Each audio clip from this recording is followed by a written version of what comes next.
Medina के आकाश में रमजान की खुशियां फैल रही थीं। चारों ओर सहरी की तैयारियां हो रही थीं, लेकिन हजरत फातिमा रजी अल्लाह ताला अन्हा का घर शांत और निःशब्द था। हजरत फातिमा रजी अल्लाह ताला अन्हा पूरी रात इबादत करने के बाद अस्सलामु अलैकुम दोस्तों, उम्मीद करते हैं आप लोग खैरियत से होंगे और जहां भी रहें खुश रहें, खैरियत से रहें। तो दोस्तान मोहतरम, आज बहुत ही खूबसूरत वाकया लेकर आए हैं और वो आपको स्क्रीन पर दिखाएंगे, जिसमें बीबी फातिमा किस तरीके से रमज़ान शरीफ में रोज़ा रखती हैं और इफ्तियारी करती हैं और किस तरीके से रोज़ा नमाज पढ़ती हैं। वो जब वो सजदा करती हैं तो पूरी पूरी रात कैसे निकल जाती है, ये वीडियो में बताया जाएगा। आइए देखते हैं पहले ये वीडियो, उसके बाद बात करेंगे। अगर आपने हमारे चैनल को सब्सक्राइब नहीं किया है तो इस चैनल को सब्सक्राइब कर लें ताकि हर अपडेट आप तक पहुंचती रहे। तो आइए देखते हैं पहले ये वीडियो। मदीना के आकाश में रमजान की खुशियां फैल रही थीं। चारों ओर सहरी की तैयारियां हो रही थीं, लेकिन हजरत फातिमा रजी अल्लाह ताला अन्हा का घर शांत और निःशब्द था। हजरत फातिमा रजी अल्लाह ताला अन्हा पूरी रात इबादत करने के बाद रोजा रखने के लिए सहरी खाने आगे बढ़ी, लेकिन देखा कि घर में एक बूंद पानी के अलावा और कुछ भी खाने को नहीं था। उन्होंने थोड़ा पानी पिया और अल्लाह से दुआ करते हुए कहा, ऐ अल्लाह, मैं यह रोजा तेरी ही रजामंदी के लिए रख रही हूँ। अगर तू हमें तंगी भी देता है तो वह भी तेरी रहमत है। जैसे ही यह दुआ खत्म हुई, मस्जिद नबवी से फज्र की मधुर अजान की आवाज गूंजने लगी, जो मानो पूरे मदीना को इबादत के लिए जगा रही थी। फज्र की नमाज अदा हो चुकी थी। मदीना के आकाश में सूरज झांकने लगा था। कुछ सहाबा मस्जिद नबवी से बाहर निकल रहे थे और कुछ व्यापारी रोजी रोटी कमाने के लिए निकल पड़े थे। इसी बीच हजरत अली रजी अल्लाह ताला अन्हु भी काम की तलाश में घर से बाहर निकले। इधर जैसे जैसे सुबह आगे बढ़ रही थी, वैसे वैसे भूख की तड़प भी बढ़ती जा रही थी। हजरत फातिमा रजी अल्लाह ताला अन्हा ने भी तो पानी के अलावा कुछ नहीं खाया था, फिर भी वे घर के कोने में बैठकर अल्लाह की इबादत कर रही थीं। इसी समय छोटे हसन और हुसैन रजी अल्लाह ताला अन्हु धीरे धीरे अपनी माँ फातिमा के पास आए और मासूम आवाज में बोले, अम्मा जान, हमें बहुत भूख लगी है, हमें कुछ खाने को दो, अब तो भूख सहन नहीं हो रही। यह सुनकर हजरत फातिमा रजी अल्लाह ताला अन्हा की आंखों के कोनों में आंसू आ गए।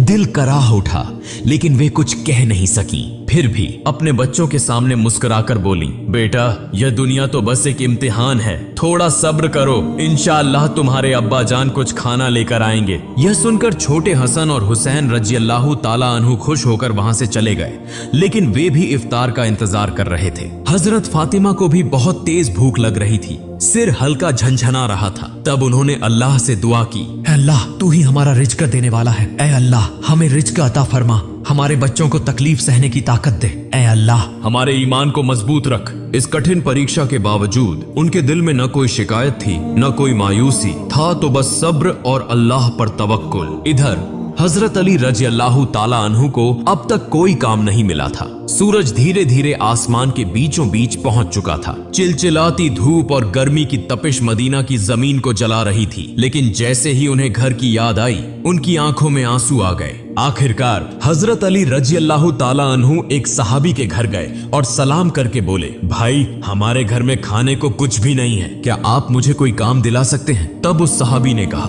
या अली, अल्लाह की कसम, अगर मेरे पास कुछ होता तो मैं जरूर तुम्हारे लिए रखता, लेकिन मेरे घर में भी कई दिनों से चूल्हा नहीं जला, मैं भी भूखा हूँ। यह सुनकर हजरत अली रजी अल्लाह ताला अन्हु अवाक रह गए। फिर उन्होंने सहाबी को तसल्ली देते हुए कहा, निश्चित रूप से अल्लाह कोई न कोई रास्ता बनाएगा। इसके बाद वे फिर से काम की तलाश में निकल पड़े। कुछ दूर जाने के बाद उनके दिल में ख्याल आया कि शहर के किनारे एक अमीर व्यापारी रहता है, अगर मैं उसके पास जाऊं तो शायद कोई काम मिल जाए। यह सोचकर वे उस अमीर व्यापारी के घर की ओर बढ़ने लगे। उधर हजरत फातिमा रजी अल्लाह ताला अन्हा दरवाजे पर खड़ी हजरत अली रजी अल्लाह ताला अन्हु के घर लौटने का इंतजार कर रही थी। उनकी आंखें करुणा से भरी हुई थी। ठीक उसी समय छोटे हसन और हुसैन रजी अल्लाह ताला अन्हु भूख की तड़प सहन न कर सके और धीरे धीरे अपनी माँ के पास आकर मासूम आवाज में फुसफुसाए, अम्मा जान, अब्बा जान कब घर आएंगे? यह सुनकर हजरत फातिमा रजी अल्लाह ताला अन्हा का दिल दर्द से भर उठा। उनकी आंखों में आंसू चमकने लगे, लेकिन फिर भी उन्होंने अपने बच्चों को दिलासा देते हुए कहा, बेटा, थोड़ा सब्र करो, यकीनन अल्लाह हमारी मदद करेगा। इधर हजरत अली रजी अल्लाह ताला अन्हु उस अमीर व्यापारी के घर पहुंचे और सलाम करके बोले, भाई क्या आपके पास कोई काम है? मैं काम करना चाहता हूँ। वह अमीर व्यापारी कुछ देर चुप रहा, फिर बोला, हाँ मेरे खजूर के बाग में कुछ काम है, तुम वहाँ कुछ घंटे काम कर सकते हो, लेकिन मेरी एक शर्त है। मैं तुम्हें मजदूरी के बदले पैसे नहीं दे सकता, लेकिन मैं तुम्हें कुछ खजूर दे सकता हूँ। हजरत अली रजी अल्लाह ताला अन्हु को अपने घर की भूख और मुश्किलों का ख्याल आया, जिससे उनका दिल कांप उठा और आंखों में आंसू आ गए। उन्होंने तुरंत इस काम को करने के लिए हामी भर दी। इसके बाद हजरत अली रजी अल्लाह ताला अन्हु खजूर के बाग में काम करने लगे। मालिक के आदेशानुसार उन्होंने सारा काम अकेले पूरा कर दिया। इस तरह कई घंटे बिना रुके कड़ी मेहनत करने के बाद वे उस अमीर व्यापारी के पास गए और कहा, मैंने आपके आदेश के अनुसार सारा काम पूरा कर दिया, अब मेरी मजदूरी अदा करें। तब उस अमीर व्यापारी ने कुछ खजूर हजरत अली रजी अल्लाह ताला अन्हु के हाथों में रख दिए। खजूर पाकर वे बहुत खुश हुए और तुरंत अल्लाह का शुक्र अदा करते हुए बोले, ए अल्लाह, तू ही हमारा रिज़्क़ देने वाला है। अगर तू हमें आजमाना चाहता है तो हम सब्र करेंगे, लेकिन हमारे ईमान को मजबूत रख। यह कहते हुए वे तेजी से घर की ओर रवाना हो गए। इधर जब हजरत अली रजी अल्लाह ताला अन्हु घर के करीब पहुंचे, तब मदीना का आकाश गहरे लाल रंग में रंग चुका था। सूरज पश्चिम की ओर झुक रहा था और चारों ओर इफ्तार की तैयारियां चल रही थीं। उसी समय थके हुए शरीर के साथ हजरत अली रजी अल्लाह ताला अन्हु घर में दाखिल हुए और उसी वक्त मस्जिद नबवी की मधुर अजान की आवाज दूर से गूंजने लगी। घर में इफ्तार के लिए केवल कुछ खजूर और पानी था, लेकिन फिर भी वह घर अल्लाह की रहमत से भर गया। सब एक साथ इफ्तार के लिए बैठे। हजरत हसन और हुसैन रजी अल्लाह ताला अन्हु को 2-2 खजूर दिए गए। हजरत अली रजी अल्लाह ताला अन्हु ने 2 खजूर लिए और हजरत फातिमा रजी अल्लाह ताला अन्हा ने भी 2 खजूर लिए। हाँ, जैसे ही वे इफ्तार करने वाले थे, तभी एक भिखारी बाहर खड़ा होकर कहने लगा, माँ, मैंने पूरा दिन कुछ नहीं खाया, भूख की पीड़ा अब और सहन नहीं हो रही, कृपया मुझे कुछ खाने को दें। हजरत फातिमा रजी अल्लाह ताला अन्हा का दिल बहुत ही नर्म और दयालु था। उन्होंने अपनी तकलीफ की परवाह किए बिना कहा, हे मेरे प्रिय स्वामी, हमारा इफ्तार इस भिखारी को दे दीजिए। हजरत अली रजी अल्लाह ताला अन्हु ने पूछा, फातिमा, फिर तुम क्या खाकर इफ्तार करोगी? हजरत फातिमा रजी अल्लाह ताला अन्हा ने कहा, मैं सिर्फ पानी पीकर इफ्तार कर लूंगी। हजरत अली रजी अल्लाह ताला अन्हु यह सुनकर स्तब्ध रह गए, लेकिन कुछ नहीं बोले। उन्होंने इफ्तार का सारा खाना उस भिखारी को दे दिया और दुआ की, ए अल्लाह, ए मेरे रब, हमारे इस त्याग को तू कबूल कर ले। अगले दिन रोजा रखने के लिए हजरत फातिमा रजी अल्लाह ताला अन्हा ने केवल पानी पिया। फिर सुबह के वक्त हजरत अली रजी अल्लाह ताला अन्हु कुछ आटा इकट्ठा करके घर लाए। हजरत फातिमा रजी अल्लाह ताला अन्हा ने उस आटे से कुछ रोटियां बनाई। दिन बीत गया और इफ्तार का समय आ पहुंचा। हर तरफ इफ्तार की तैयारियां और खुशी का माहौल था, लेकिन हजरत फातिमा रजी अल्लाह ताला अन्हा का घर शांति और सादगी से भरा था। उन्होंने भी रोजा रखा था, लेकिन घर में सिर्फ कुछ रोटियां और पानी के अलावा कुछ भी नहीं था। फिर भी उस घर में धैर्य और संतोष का अनोखा नजारा देखने को मिला। छोटे हसन और हुसैन रजी अल्लाह ताला अन्हु और हजरत अली रजी अल्लाह ताला अन्हु घर वापस आए। सबने एक साथ इफ्तार करने के लिए बैठने की तैयारी की। हर किसी को सिर्फ 2-2 रोटियां दी गईं। जैसे ही वे खाने वाले थे, तभी बाहर से एक करुणामय आवाज आई, या अहलुल बैत, मैं 3 दिनों से भूखा हूँ। मैंने सुना है कि तुम अल्लाह की राह में दानशील हो। अगर तुम्हारे पास कुछ खाने को हो तो मुझे भी दो, मैं भूख की पीड़ा सहन नहीं कर पा रहा। हजरत फातिमा रजी अल्लाह ताला अन्हा बहुत ही उदार थी। उन्होंने हजरत अली रजी अल्लाह ताला अन्हु से कहा, हे मेरे प्रिय स्वामी, इन रोटियों को इस भूखे इंसान को दे दीजिए। हजरत अली रजी अल्लाह ताला अन्हु ने पूछा, फातिमा, फिर तुम क्या खाओगी? हजरत फातिमा रजी अल्लाह ताला अन्हा ने उत्तर दिया, अगर मुझे भूख लगती है तो वह भी तो भूख की तकलीफ में तड़प रहा है। हम इस दुनिया के सुख के लिए पैदा नहीं हुए। यह सुनकर हजरत अली रजी अल्लाह ताला अन्हु ने अपने हाथों से इफ्तार की सारी रोटियां उस भूखे इंसान को दे दी। हमारा तो केवल एक ही उद्देश्य है, अल्लाह की संतुष्टि प्राप्त करना। तब हजरत अली रजी अल्लाह ताला अन्हु ने देखा कि माँ फातिमा के हाथ में सिर्फ पानी के अलावा कुछ भी नहीं है। फिर उन्होंने वह रोटियां उस फकीर को दे दी और मन ही मन कहने लगे, हे फातिमा, क्या तुम जानती हो कि तुम कैसी परीक्षा दे रही हो? खुद भूखी रहकर दूसरों को खाना खिला रही हो। निश्चय ही अल्लाह तुम्हारे इस दान को कबूल करेगा। ठीक उसी समय अल्लाह रब्बुल आलमीन ने हजरत जिब्राइल अलैहिस्सलाम को हुक्म दिया, हे जिब्राइल, जाओ, मेरे प्रिय हबीब, मोहम्मदुर रसूलुल्लाह की प्यारी बेटी फातिमा ने जिस तरह त्याग, धैर्य और कठिन परीक्षा दी है वह अतुलनीय है। उन्होंने खुद भूखे रहकर दूसरों को खाना खिला दिया। अब उनके घर में कुछ भी खाने को नहीं है, तुम जन्नत से उनके लिए खाना लेकर जाओ। यह हुक्म मिलते ही हजरत जिब्राइल अलैहिस्सलाम जन्नत से सुगंधित रोटियां, खजूर और शहद लेकर इंसान के रूप में हजरत अली रज़ियल्लाहु ताला अन्हु के घर के दरवाजे पर हाजिर हुए। उस समय हजरत फातिमा रज़ियल्लाहु ताला अन्हा सिर्फ पानी पीकर अल्लाह की इबादत में मग्न थी। तभी घर के बाहर से एक आवाज आई, या अहलुल बैत। यह आवाज सुनकर हजरत अली चौंक गए। जब उन्होंने घर के बाहर निकलकर देखा तो वहां एक सुंदर पुरुष खड़ा था जिसके हाथ में एक बर्तन था। हजरत अली ने पूछा, आप कौन हैं? उस व्यक्ति ने उत्तर दिया, मैं अल्लाह की ओर से भेजा गया एक दास हूँ। जिस तरह तुमने अपनी भूख सहकर दूसरों को खाना खिलाया, उसी तरह अल्लाह ने तुम्हारे लिए जन्नत का रिज़्क़ भेजा है। यह सुनते ही हजरत अली रज़ियल्लाहु ताला अन्हु का दिल कांप उठा, उनकी आंखों में आंसू भर आए। फिर हजरत जिब्राइल अलैहिस्सलाम व खाना देकर वहां से विदा हो गए। हजरत अली रज़ियल्लाहु ताला अन्हु व खाना लेकर घर में दाखिल हुए और कहने लगे, हे फातिमा, देखो देखो हमारा रब कितना महान है, हमारे लिए जन्नत से रिज़्क़ भेजा है। यह सुनकर हजरत फातिमा रज़ियल्लाहु ताला अन्हा धीरे धीरे वहां आई और उस खाने को देखकर आश्चर्य में पड़ गईं। उनकी आंखें मखमली प्यार से उस बर्तन की ओर टिकी रहीं और वह मन ही मन कहने लगी, हे अल्लाह, तू कितना महान है। उन्हें समझ में आ गया कि यह कोई साधारण खाना नहीं है बल्कि जन्नत का खाना है। इतनी सुगंधित रोटियां, खजूर और शहद, यह तो अल्लाह की रहमत का संकेत है। इसी बीच छोटे हजरत हसन और हुसैन रज़ियल्लाहु ताला अन्हु वहां आ गए और मासूमियत से बोले, अम्मा जान, यह खाना किसका है और यह कहां से आया? हजरत फातिमा रज़ियल्लाहु ताला अन्हा ने कहा, बेटा, यह खाना हमारा है, महान अल्लाह रब्बुल आलमीन ने हमारे लिए जन्नत से भेजा है। हजरत हसन और हुसैन रज़ियल्लाहु ताला अन्हु बोले, अम्मा जान, क्या यह सच है? उन्होंने जवाब दिया, बेटा, यह सच है, यह अल्लाह की रहमत है। यह कहते हुए हजरत फातिमा रज़ियल्लाहु ताला अन्हा की आंखों में आंसू छलक आए। फिर सबने अल्लाह का शुक्र अदा किया। जैसे ही उन्होंने उस खाने का एक निवाला मुंह में डाला, उनकी आंखों से अश्रुधारा बहने लगी। यह खाना अल्लाह की मोहब्बत का सबूत था। फिर अगले दिन सुबह से ही पूरा मदीना इस खबर से गूंज उठा कि हजरत फातिमा रज़ियल्लाहु ताला अन्हा के घर में अल्लाह की ओर से जन्नत से खाना आया है। यहां तक कि स्वयं रसूलुल्लाह सल्लल्लाहु अलैहि वसल्लम को भी यह खबर मिल गई।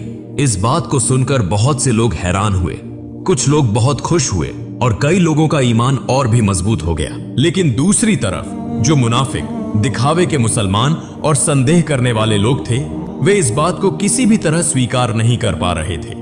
उनमें से एक व्यक्ति कुछ लोगों के पास गया और कहने लगा, क्या तुम सच में यह मानते हो कि जन्नत से खाना आ सकता है? तब उन लोगों ने जवाब दिया, अगर अल्लाह चाहे तो वह सब कुछ कर सकता है। लेकिन उस मुनाफिक ने फिर सवाल उठाया, लेकिन सिर्फ फातिमा के लिए ही क्यों जन्नत से खाना आया? इस तरह के शंकाएं और संदेह की बातें धीरे धीरे मदीने की गलियों में फैलने लगीं। जब यह बात मोहम्मदुर रसूलुल्लाह सल्लल्लाहु अलैहि वसल्लम के कानों तक पहुंची तो उन्होंने सभी लोगों को संबोधित करते हुए फरमाया, ए मदीना के लोगों, क्या तुम यह विश्वास नहीं रखते कि अल्लाह अपने बंदों के लिए चमत्कारी व्यवस्थाएं कर सकता है? अगर अल्लाह ने मिराज की रात मुझे जन्नत तक पहुंचा दिया तो क्या वह मेरी बेटी के लिए जन्नत से खाना नहीं भेज सकता? फिर उन्होंने कहा, मेरी बेटी फातिमा जन्नत की औरतों की सरदार है। अल्लाह ने उसे जो सम्मान दिया है वह अतुलनीय है। यह घटना उसी सम्मान का एक प्रमाण है। इसके बाद हजरत मोहम्मद सल्लल्लाहु अलैहि वसल्लम ने सूरह अत-तलाक की एक आयत तिलावत की, जिसका अर्थ है, जो व्यक्ति तकवा, अल्लाह का डर अपनाता है, अल्लाह उसे ऐसी जगह से रिज़्क़ अता करता है जिसकी वह कल्पना भी नहीं कर सकता।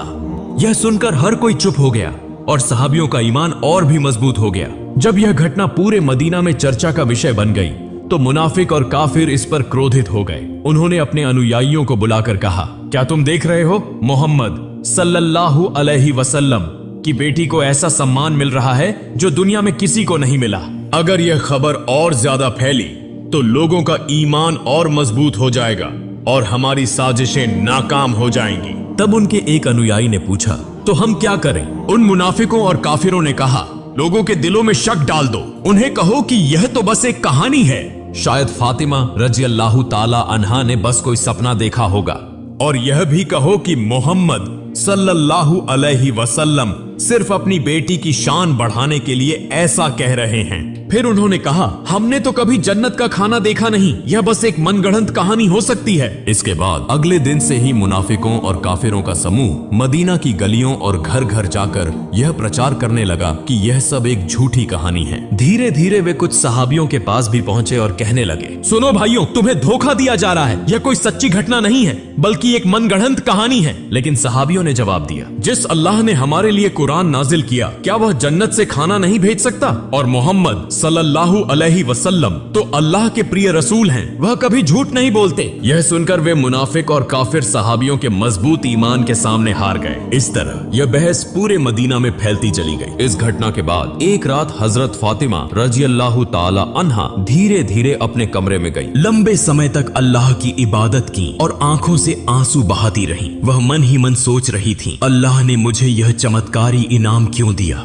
मुझे तो दुनिया से कुछ नहीं चाहिए, मेरी सिर्फ एक ही तमन्ना है, अल्लाह हमें सभी को जन्नत में एक साथ रखे। फिर उन्होंने अल्लाह से दुआ की, ऐ अल्लाह, तूने मुझे वह सम्मान दिया है जिसकी मैं हकदार नहीं। तूने मुझे जन्नत का खाना देकर यह दिखा दिया कि दुनिया की तंगी कोई मायने नहीं रखती अगर तू राजी हो। मैं तो तेरी एक अदना सी बंदी हूँ। तू मेरे बच्चों की हिफाजत कर, मेरे शौहर को बरकतों से नवाज और मेरे अब्बा को जन्नत के सबसे ऊंचे मुकाम पर पहुंचा। अगली सुबह पूरे मदीने में हलचल मच गई। जब हजरत अबू बक्र रजियल्लाहु ताला अन्हु और हजरत उमर रजियल्लाहु ताला अन्हु को इस चमत्कारी घटना के बारे में पता चला तो वे तुरंत नबी जी सल्लल्लाहु अलैहि वसल्लम के पास पहुंचे और बोले, या रसूल अल्लाह, यह घटना हमारे लिए बहुत बड़ी निशानी है, इसने हमारे ईमान को और मजबूत कर दिया है। तब हजरत उमर रजियल्लाहु ताला अन्हु ने पूछा, क्या हम इस खाने का कोई हिस्सा देख सकते हैं? नबी जी सल्लल्लाहु अलैहि वसल्लम मुस्कुराए और फरमाया, ए उमर, यह वह इनाम है जिसे अल्लाह सिर्फ उसी को देता है जिसे वह चाहता है। लेकिन यह केवल खाने की बात नहीं है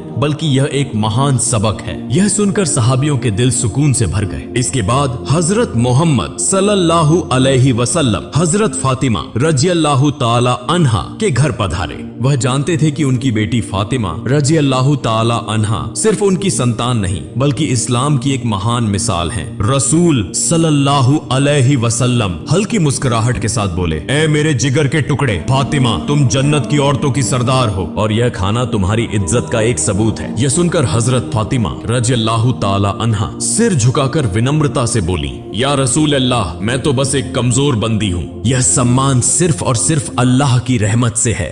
नबी जी सल्लल्लाहु अलैहि वसल्लम संतुष्ट भाव से फरमाया, हाँ, लेकिन अल्लाह अपनी प्रिय बंदों को ही यह रहमत देता है। तुमने सब्र किया, तुमने तकवा परहेजगारी अपनाया और इसी वजह से अल्लाह ने तुम्हें जन्नत के खाने से नवाजा। यह क्षण एक अद्भुत आत्मिक सुकून से भरा था। फिर हजरत मोहम्मद सल्लल्लाहु अलैहि वसल्लम हजरत अली रजियल्लाहु ताला अन्हु, फातिमा रजियल्लाहु ताला अन्हा और हसन हुसैन रजियल्लाहु ताला अन्हुमा की ओर देखकर बोले, मैं कसम खाकर कह सकता हूँ कि तुम्हारे दिल में जो मुकम्मल ईमान है वह हम सब के लिए एक आदर्श है। यह सुनकर हजरत फातिमा रजियल्लाहु ताला अन्हा ने आंसू पोंछे और हल्की मुस्कान के साथ बोली, हम सब एक दिन जन्नत में इस खाने का लुत्फ उठाएंगे इंशाअल्लाह। तब मोहम्मद रसूलुल्लाह सल्लल्लाहु अलैहि वसल्लम ने हाथ उठाकर दुआ की, ए अल्लाह, तू मेरी फातिमा, मेरे अली, मेरे हसन और हुसैन और मेरी उम्मत को जन्नत के बेहतरीन इनामों से नवाज। इसके बाद हजरत मोहम्मद सल्लल्लाहु अलैहि वसल्लम वहां से रवाना हो गए। उस समय बनी सलीम कबीले का एक व्यक्ति जो नबी करीम सल्लल्लाहु अलैहि वसल्लम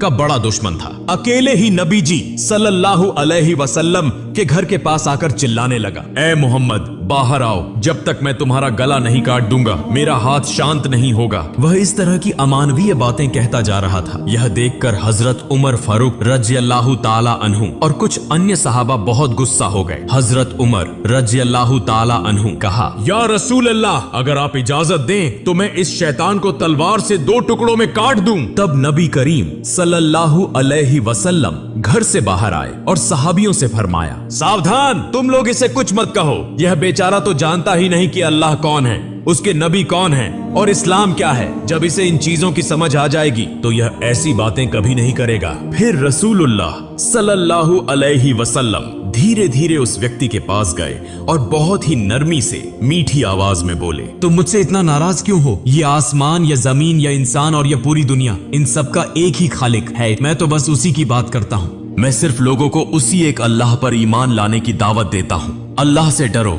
जो सबसे बड़ी ताकत वाला और सब पर कुदरत रखने वाला है। घमंड, अहंकार और नफरत को छोड़ दो और उस अल्लाह के अजाब से डरो। अगर अल्लाह का अजाब आ गया तो अनंत काल तक सख्त यातना सहनी पड़ेगी। नबी करीम सल्लल्लाहु अलैहि वसल्लम की इतनी नरमी और कोमल स्वभाव देखकर वह आदमी दंग रह गया। कुछ देर तक चुप रहने के बाद अचानक बोल पड़ा, बेशक मोहम्मद सल्लल्लाहु अलैहि वसल्लम अल्लाह के भेजे हुए रसूल हैं। मैं आपके बयान को स्वीकार करता हूँ और एक अल्लाह पर ईमान लाता हूँ। यह कहकर उस व्यक्ति ने तुरंत नबी जी सल्लल्लाहु अलैहि वसल्लम का हाथ पकड़कर कलिमा पढ़ा और मुसलमान हो गया। फिर नबी करीम सल्लल्लाहु अलैहि वसल्लम उस व्यक्ति को अपने घर के अंदर ले गए और उससे पूछा, तुम्हारे घर में कौन कौन है? तुम कैसे गुजारा करते हो? क्या खाते पीते हो? उस व्यक्ति ने कहा, या रसूल अल्लाह, मैं बनी सलीम कबीले का सबसे गरीब आदमी हूँ। दिन भर मजदूरी करके किसी तरह अपने घर का खर्च चलाता हूँ और ज्यादातर वक्त भूखा ही रहना पड़ता है। यह सुनकर रसूलुल्लाह सल्लल्लाहु अलैहि वसल्लम ने सहाबियों से फरमाया, तुम में से कोई है जो इस भाई के लिए एक ऊंट दान कर सके? तुरंत हजरत अब्दुल्लाह इब्ने अब्बास रज़ियल्लाहु ताला अन्हु खड़े हुए और बोले, या रसूल अल्लाह, मेरे पास बस एक ही ऊंट है, मैं वही दान करता हूँ। फिर रसूलुल्लाह सल्लल्लाहु अलैहि वसल्लम ने पूछा, तुम में से कोई है जो इसे एक पगड़ी दे सके? हजरत अली रज़ियल्लाहु ताला अन्हु ने फौरन अपनी पगड़ी उतारकर दान कर दी। फिर नबी जी सल्लल्लाहु अलैहि वसल्लम ने कहा, क्या कोई इस नए मुस्लिम भाई के लिए खाने की व्यवस्था कर सकता है? हजरत सलमान फारसी रज़ियल्लाहु ताला अन्हु बोले, या रसूल अल्लाह, अगर आप इजाजत दें तो मैं किसी घर से खाने की व्यवस्था कर सकता हूँ। रसूलुल्लाह सल्लल्लाहु अलैहि वसल्लम ने इजाजत दी तो हजरत सलमान फारसी रज़ियल्लाहु ताला अन्हु उस नए मुसलमान को लेकर कई घरों में गए और खाने की तलाश करने लगे, लेकिन कहीं कुछ भी नहीं मिला। आखिरकार वे हजरत फातिमा रज़ियल्लाहु ताला अन्हा के घर पहुंचे। हजरत सलमान फारसी रज़ियल्लाहु ताला अन्हु ने कहा, ए फातिमा, इस नए मुसलमान के खाने के लिए हमने बहुत घरों के दरवाजे खटखटाए, लेकिन कहीं कुछ नहीं मिला। अगर तुम्हारे पास कुछ हो तो इसे दे दो। यह सुनकर हजरत फातिमा रज़ियल्लाहु ताला अन्हा की आंखें आंसुओं से भर गईं। उनका दिल फूल की तरह कोमल था। उन्होंने हजरत सलमान फारसी रज़ियल्लाहु ताला अन्हु से कहा, भाई, मेरे घर में भी कुछ नहीं है। मेरे बेटे हसन और हुसैन भूख से बिल्कुल बेहाल हैं। मेरे पास खाने के लिए कुछ भी नहीं है, लेकिन मेरे पास एक बहुत कीमती ओढ़नी दुपट्टा है जिसे मैं इस्तेमाल नहीं करती। आप इसे लेकर किसी यहूदी के पास जाएं और इसे बेचकर इसका दाम लें, फिर उससे आटा खरीद लें और इस नए मुसलमान भाई के लिए खाने का इंतजाम करें। यह सुनकर हजरत सलमान फारसी रज़ियल्लाहु ताला अन्हु और वह नए मुसलमान आंसुओं से रो पड़े। हजरत फातिमा रज़ियल्लाहु ताला अन्हा की इस कुर्बानी और मेहरबानी को देखकर वे आश्चर्यचकित रह गए। हजरत फातिमा रज़ियल्लाहु ताला अन्हा ने जो दान, त्याग और धैर्य की अमिट मिसाल इस दुनिया में छोड़ी है, वह हमेशा इस्लाम के इतिहास में सुनहरे अक्षरों में चमकती रहेगी। अगर हम सब अपनी क्षमता के अनुसार बेसहारा, गरीब और मिस्कीनों की मदद कर सकें तो अमीर गरीब सभी सुखी जीवन व्यतीत कर सकते हैं। प्रिय दर्शकों, अगर हम सब हजरत फातिमा रज़ियल्लाहु ताला अन्हा की तरह दयालु, दानशील और उत्तम चरित्र वाले बन जाएं और रसूलुल्लाह सल्लल्लाहु अलैहि वसल्लम के सदृश उत्तम आचरण और दानशीलता को अपनाएं तो यह हमारे लिए बड़ी सफलता होगी। अल्लाह रब्बुल आलमीन हम सभी को इसकी तौफीक अता फरमाए। आमीन।